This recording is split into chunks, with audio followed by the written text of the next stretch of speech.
One quiet afternoon, on the edge of the woods by the winding Kilmer River, a bobcat cub was lost. It wandered along the tree line, its paws pressing into the soft earth, eyes wide with confusion. Its small nose twitched as it searched the air for a familiar scent. Its spotted coat shimmered faintly in the dappled sunlight filtering through tall cedars. Each step was uncertain. Its legs were shaky. Its ears twitched at every rustle in the wind. A faint cry escaped its throat, a mewing sound. Lost in the hush of the river breeze, the air carried a hint of pine, damp leaves, and something deeper, wilder, that the cub didn't understand, but feared it edged too close to the embankment, where the soil had grown slick from recent rain.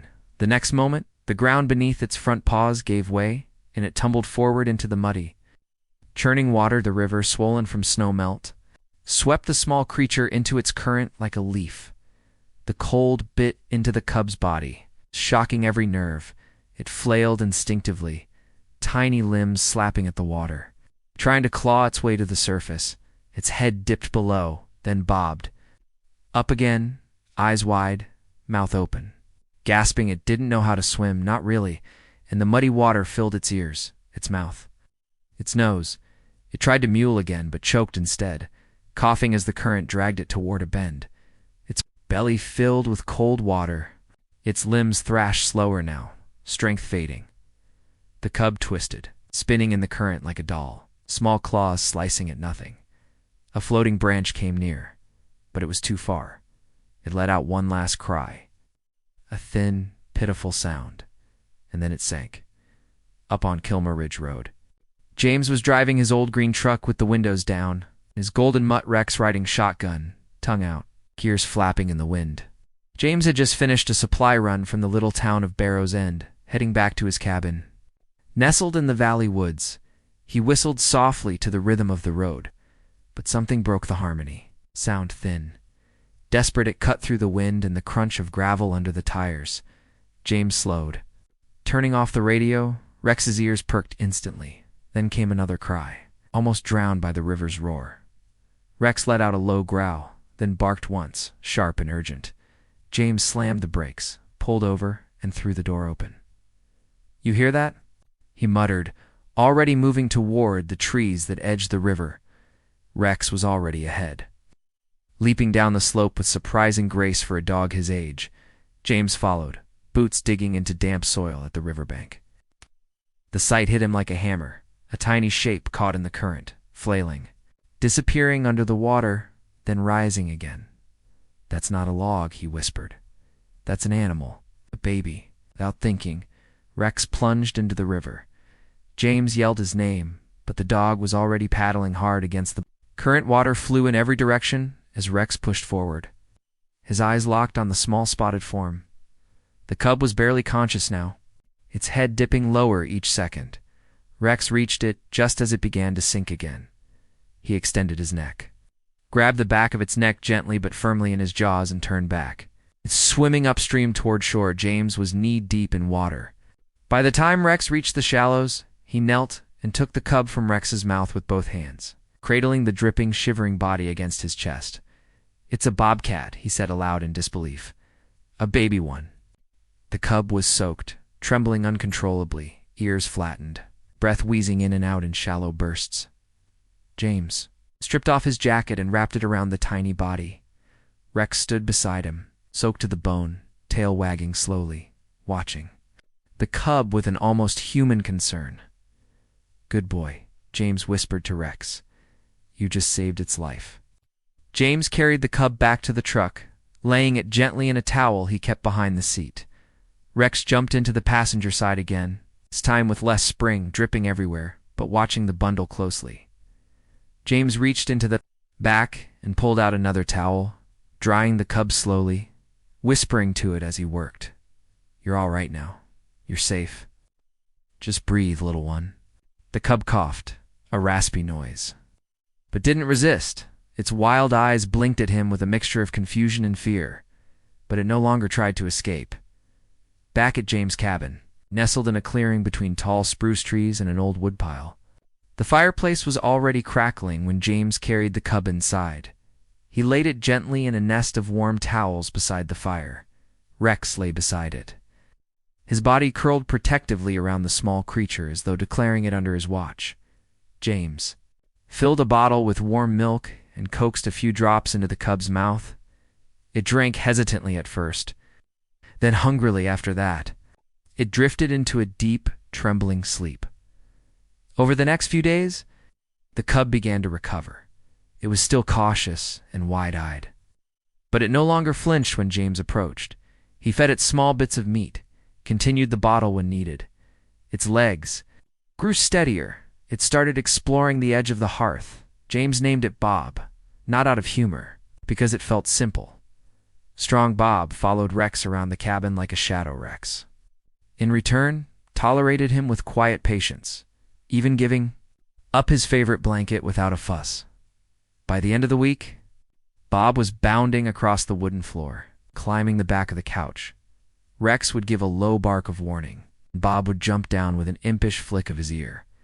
In the mornings, James took them both out to the field behind the house. Bob leaped through tall grass, stalking invisible prey, sometimes pouncing on Rex's tail. Rex would snort and nudge him over like a gentle older brother. When the afternoons grew cold, Bob would curl up in James' lap, resting his head on the man's chest, purring in the way only wildcats do, low and deep. A sound of safety. James knew this couldn't last forever. Bob was wild, and he deserved to return to the wild. He had always known this day would come, but knowing didn't make it easier. Every day spent with the little Bobcat felt like a gift borrowed from a world it wasn't his to keep.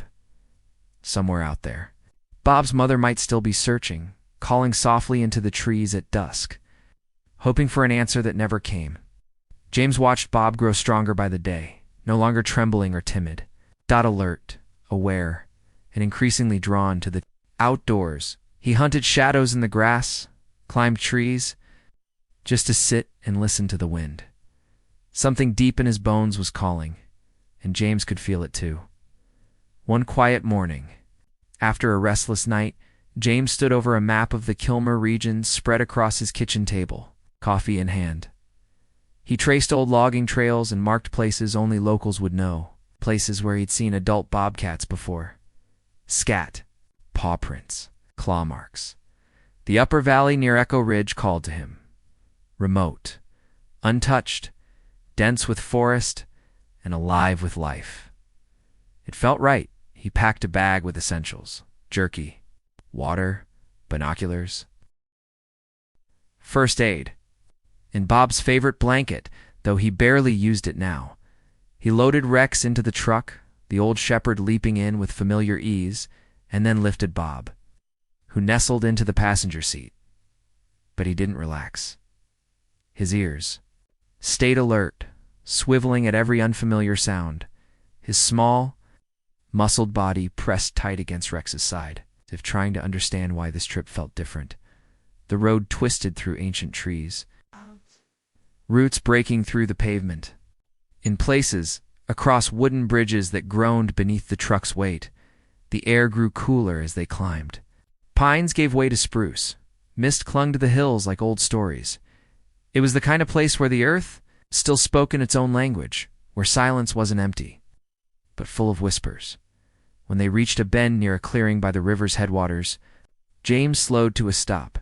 He stepped into the warm morning sun, the door creaking behind him. It was quiet here, the kind of quiet that wraps around you like a wool blanket. The river shimmered nearby, reflecting light like glass. Dragonflies hovered lazily over cattails. Bob jumped from the seat without hesitation. He sniffed the air, ears perked, eyes sharp. Rex wandered a few steps away, nose to the wind. Tail swishing softly, James stood still, watching, waiting. His heartbeat slow and heavy. He didn't call out, didn't move. This wasn't his moment. It was Bob's. From the tree line beyond the glade, a figure emerged. Silent, sure, almost spectral. A full-grown bobcat, lithe and regal, stepped from the underbrush.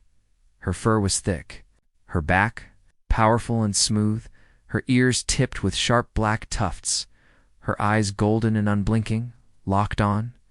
Bob immediately. She didn't run. She didn't flinch. She simply stared, body still as bark, only her whiskers twitching. Bob froze. The wind held its breath. He took one hesitant step forward, then another. His legs quivered, not with fear, but recognition. The air between them shifted. The mother bobcat made a low sound, a mixture of growl and purr, ancient and intimate. A sound no human ear could fully translate, but every cub would understand. It was a call, a confirmation, a welcome. Bob bolted forward. His small legs flew over the grass faster than James had ever seen him move. In a blur, he reached her side. He pressed his head into her chest, and she bent her neck low, licking the top of his head once, twice, a third time, as if counting, as if checking, as if making sure he was real, whole, and truly hers. James' throat tightened. All the nights of feedings, the cautious training, the patience, the love it had led to this. Rex padded up beside him, tail wagging slowly. Eyes locked on Bob. The old dog didn't bark or whine. He just stood there, the way animals do when they understand more than they're given credit for. Bob turned back once, just before he vanished into the trees with his mother. He looked over his shoulder, his eyes found James and Rex, and in that look, brief and solemn, was something ancient, a gaze far older than his few weeks. A goodbye, a thank you, a promise. James raised a hand, unable to speak above the lump in his throat. "Go on, Bob," he whispered. "Go live like you were meant to." The mother and cubs slipped into the woods, shadows among shadows, and the forest swallowed them without sound, as if they'd never been there at all. The wind picked up gently, rustling the tall grass. Somewhere a raven called once, then fell silent. James and Rex stood there a long while. Neither moved. The moment demanded stillness above them. The breeze stirred the leaves. Sunlight filtered through like golden threads. The sun climbed higher, illuminating the bend of the river like a mirror of the sky. James didn't cry, but his chest ached in that way only parting can create. Grief and joy hold hands. Finally. James turned back toward. The truck Rex followed close beside him, not pressing, just near. The gravel crunched beneath there.